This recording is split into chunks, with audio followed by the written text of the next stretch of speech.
Tātad labvakar, labdien! Mani sauc Džavits un mans kolēģis Arčuns. Mēs izveidojām interviju. Tātad rezultāts par interviju par tēmu futbols. Tātad pirmais, ko gribētos minēt - mērķis un uzdevumi. Mūsu mērķis ir saprast, kā futbols ietekmē cilvēkus un sabiedrību. Mēs vēlējamies noskaidrot, ko tas nozīmē katram no mums, kādas vērtības tas nes un kā tas var attīstīties nākotnē. Lai to paveiktu, mēs veicām intervijas, kur dažādi 10 dalībnieki dalījās ar savām atbildēm un domām. Pēc tam mēs apkopojam visus datus, analizējām tos un izcēlām galvenas tēmas momentus. Mēs vēlējāmies ne tikai uzzināt cilvēku viedokļus, bet arī piedāvāt idejas, kā uzlabot futbolu un padarīt to vēl nozīmīgāku sabiedrībai. Mūsu galvenais uzdevums bija parādīt, ka futbols ir kaut kas vairāk par vienkāršu sportu. Tā ir vesela pasaule, kas ietekmē mūs ne tikai laukumā, bet arī ārpus tā.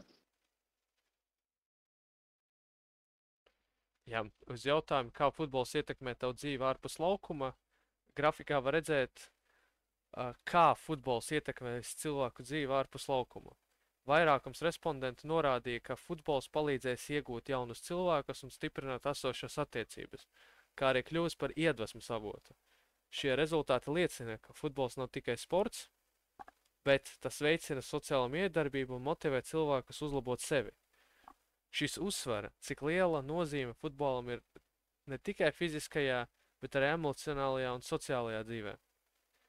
Tas palīdz veidot ne tikai draudzības, bet arī iemāca sadarboties, uzticēties citiem un skatīties uz dzīvi ar pozitīvāku attieksmi. Tas parāda futbola spēju ietekmēt cilvēku dzīvi plašāk nekā vienkārši spēles laukumā. Tad nākamais slaids parāda emocijas, ko cilvēki piedzīvoja savā pirmā futbola spēlē. Vairākums respondentu norādīja satraukumu un nervozitāti, kas liecina par to, cik svarīgs un emocionāli piepildīts šis notikums bija viņiem. Daļa respondentu uzsvēra sajūsmu un prieku, kas parāda futbola spēles pozitīvo ietekmi uz viņu pieredzi. Kopumā šie rezultāti parāda, ka pirmajai pieredzi futbolā ir dziļa emocionāla ietekme. Tas ir brīdis, kad cilvēks ne tikai piedalās sportā, bet arī veido attiecības ar spēli, komandām un atmosfēru. Šīs emocijas, vai tās būtu satraukums vai prieks, veido pamatu cilvēka attieksmei pret futbolu nākotnē, padarot to par svarīgu daļu no viņa dzīves. Jā, tālāk uz jautājumu, kas tev ir vissvarīgākais futbolā. Lielākā daļa aptaujātu uzsver, ka futbols rada spēcīgas emocijas un adrenalīnu, kas padara spēli īpašu. Daudzi norādīja, ka nozīmīgs ir arī draudzības un komandas gars, kas veidojas spēles laikā. Mazāk cilvēku tomēr akcentēja uzvaras un personīgu izaugsmi, bet tieši emocionālā pieredze un sociālā miedarbība visvairāk atspoguļo futbola vērtību sabiedrībā. Bija jautājums, kā tu definē panākumus futbolā? Lielākā daļa uzskata, ka panākumi saistīti ar nepārtrauktu attīstību un progresu, kā arī komandas rezultātiem un uzvarām. Šīs atbildes uzsver, ka futbols tiek uztverts ne tikai kā individuālu sasniegumu sports, bet kā komandas darbs un pastāvīga izaugsme. Šīs parāda, cik nozīmīgi futboli ir gan personīgie, gan kopējie sasniegumi. Progress un attīstība norāda uz cilvēku gatavību strādāt ilgtermiņā, lai sasniegtu savus mērķus. Savukārt komandas rezultāti parāda futbola spēju veicināt sadarbību un vienotību. Tas vēlreiz pierāda, ka panākumi futbolā ir plašs jēdziens, kas ietver gan individuālo izaugsmi, gan kopējo komandas veikumu. Jā, tātad šajā slaidā ir redzams Tad grafikā ir redzams, kā cilvēki pievēršas savu vājību pārvarēšanā futbolā un dzīvē. Lielākā daļa respondentu atzīst, ka viņi koncentrējas uz savu kļūdu analīzi un meklē veidus, kā tās labot. Cita daļa uzsver regulārus un neatlaidīgus treniņus kā svarīgāko pieeju. Šie rezultāti atklāja divas būtiskas stratēģijas. Viena izvēlas analītisku pieeju, lai saprastu savas nepilnības, kamēr citi paļaujas uz smagu darbu un patstāvību. Tas norāda, ka futbols ne tikai prasa fizisko sagatavotību, bet arī veicina mentālu izaugsmi, palīdzot spēlētājiem kļūt mērķtiecīgākiem un disciplinētākiem. Šīs prasmes kalpo ne tikai laukumā, bet arī ārpus tā, stiprinot cilvēka raksturu.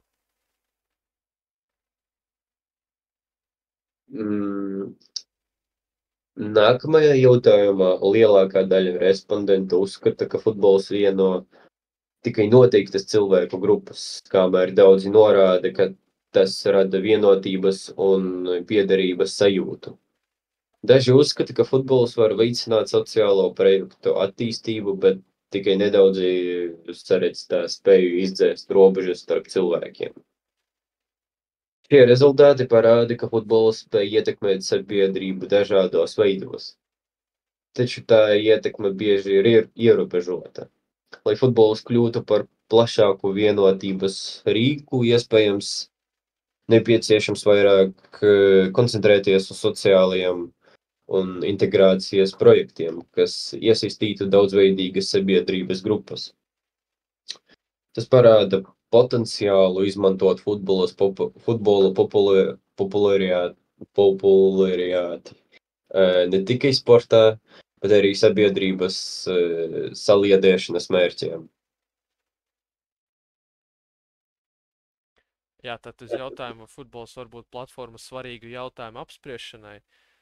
Mēs redzam respondentu viedokļus par to, ka daudzi uzskata, ka futbols spēj pievērst uzmanību ekoloģijai, aktualizēt sociālas un kultūras problēmas, taču ir arī atzinama, ka šādi jautājumi tiek pacelti reti, vai futbols tam vispār nav piemērots, ko atbildēja lielākā daļa. Šie jautājumi norāda, ka Šie rezultāti uz jautājumu norāda, ka futbolam ir potenciāls pievērst uzmanību nozīmīgām tēmām, bet šī loma vēl pilnībā nav attīstīta. Lai futbols kļūtu par efektīvu platformu sabiedrībai svarīgu jautājumu risināšanai, būtu nepieciešams mērķtiecīgāks darbs un lielāka sadarbība starp sporta organizācijām un sociālajiem projektiem. Kā tavuprāt futbols māca jaunai paaudzei? Šo jautājumu lielākā daļa respondentu norāda, ka futbols māca komandas darbu un savstarpēju palīdzību, kas ir viena no svarīgākajām dzīves prasmēm.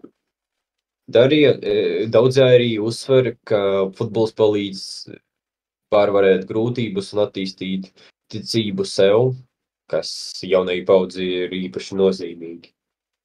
Šie rezultāti parāda, ka futbols nav tikai sports, veido būtiskas sociālas un emocionālas prasmes, kas jauniešiem palīdz gan personīgā attīstībā, gan ikdienas dzīvē. Spēja sadarboties, uzticēties komandai un neatlaidīgi strādāt pie mērķu sasniegšanas ir prasmes, kuras futbols spēj veiksmīgi iemācīt nākamajām paaudzēm. Un tas var izmantot arī ārpus laukuma.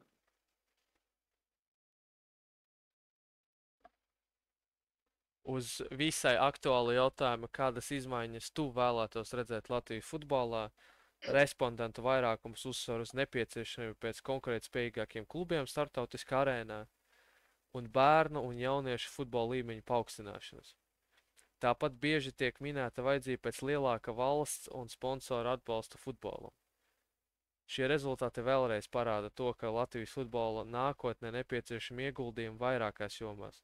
Konkurētspēja starptautiskā līmenī prasa ne tikai talantīgus spēlētājus, bet arī labi attīstītu jaunatnes sistēmu un profesionālus treniņu apstākļus. Savukārt lielāka valsts un sponsoru iesaiste varētu palīdzēt uzlabot infrastruktūru un sniegt nepieciešamos resursus sporta attīstībai. Futbola popularitāte sabiedrībā ir tieši saistīta ar šiem faktoriem. Lai to palielinātu, jānodrošina augstāka kvalitāte un sasniegumi visos līmeņos. Nākamais slaids parāda, ka respondenti vērtē mūsdienu futbolu salīdzinājumā ar pagātni. Lielākā daļa norāda, ka futbols kļuvis pārāk atkarīgs no naudas un biznesa. Daļa uzskata, ka tas ir kļuvis tehnoloģiskāks un profesionālāks, bet arī zaudējis saistību un patiesību. Mazāk respondentu uzsver, ka taktisko un stratēģisko uzlabojumu vai atzīt, ka futbolu ir grūti salīdzināt dažādu laiku īpatnību dēļ. Šie rezultāti atklāja, ka mūsdienu futbolā ir gan pozitīvi, gan negatīvi aspekti. No vienas puses tehnoloģijas un profesionalitāte uzlabo spēles kvalitāti, taču no otras puses pārāk liela komercializācija var aizēnot futbola sākotnējo vienkāršību un autentiskumu. Tas liek domāt, ka futbola vērtību sistēmā būtu jāatrod līdzsvars starp biznesu un sporta emocionālo nozīmīgumu.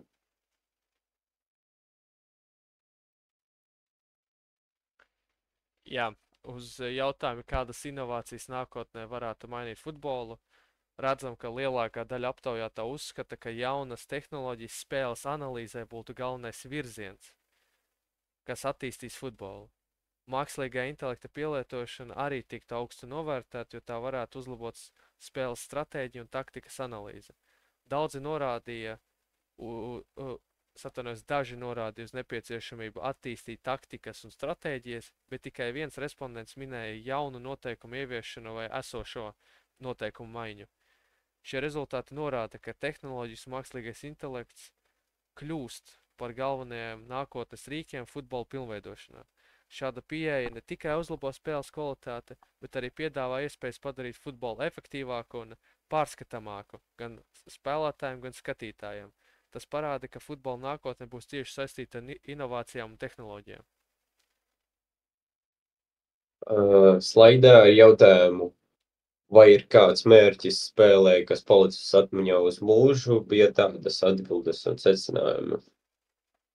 Lielākā daļa respondentu atbildēja, ka neaizmirstamu futbola mirkli piemin komandas uzvaru izšķirošajā mačā vai negaidītu pavērsienu spēles laikā. Šie rezultāti norāda, ka izšķirošie un emocionāli piepildītie brīži ir tie, kas visvairāk paliek cilvēku atmiņā.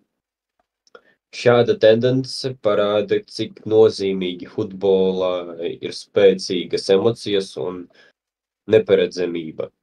Šie faktori rāda neizmirstamu pieredzi, kas savieno spēlētājus un līdzjutējus ar spēli uz mūžu. Tās ir situācijas, kurās veidojas īpaša saikne starp sportu un tā dalībniekiem, gan laukumā, gan ārpus tā. Jā, un uz jautājumu, ko tu jūti, dzirdot līdzjūtēju saucienus vai komandas himnu, lielākā daļa respondentu norādīja, ka dzirdot līdzjūtēju saucienus vai komandas himnu, viņi pilnībā iedziļinās spēlē un nepievērš uzmanību ārpus notiekošiem. Savukārt citi izjūt lepnumu un atbildību par savu komandu, kas liecina par ciešu saikni starp spēlētājiem un līdzjūtējiem. Šie rezultāti atklāja divus būtiskus aspektus. Spēles laika atmosfēra un līdzjūtēja aktivitātes dažādi ietekmē spēlētājus. Vieni tās uztver kā spēcīgu emocionālu atbalstu, kas veicina lepnumu un iedvesmu, bet citi tās pilnībā ignorē, koncentrējoties uz spēles gaitu. Tas parāda, cik dažāda var būt emocionāla reakcija uz līdzjūtēju iesaisti, taču vienlaikus uzsver, ka šīs emocijas spēlē būtisku lomu gan komandai, gan spēles iznākumam. Un galā gribētos izdarīt kaut kādus secinājumus, lai apkotu mūsu pētījumu, varam secināt vairākas būtiskas lietas. Futbols ietekmē ne tikai cilvēku fizisko sagatavotību, bet arī personīgo izaugsmu. palīdz iegūt jaunus draugus un mainīt skatījumu uz dzīvi. Emocijas ir neatņemama futbola sastāvdaļa. Sajūsma, satrukums un adrenalīns ir tas, ko daudzi spēlētāji un līdzjutēji uzskata par galvenajām vērtībām. Panākumi futbolā visbiežāk tiek saistīti ar nepārtrauktu attīstību un komandas sasniegumiem. Lai to panāktu, spēlētāji aktīvi strādā ar savām kļūdām un regulāri trenējās. Tomēr Latvijas futbols saskaras ar izaicinājumiem. Nepieciešams uzlabot infrastruktūru un stiprināt konkurences spēju starptautiskā līmenī. Nākotnē futbols būs cieši saistīts ar tehnoloģijām, spēlēs analīze un mākslīgais intelekts kļūs par neatņemumu sastāvdaļu, padarot spēli vēl efektīvāku un aizraujošāku.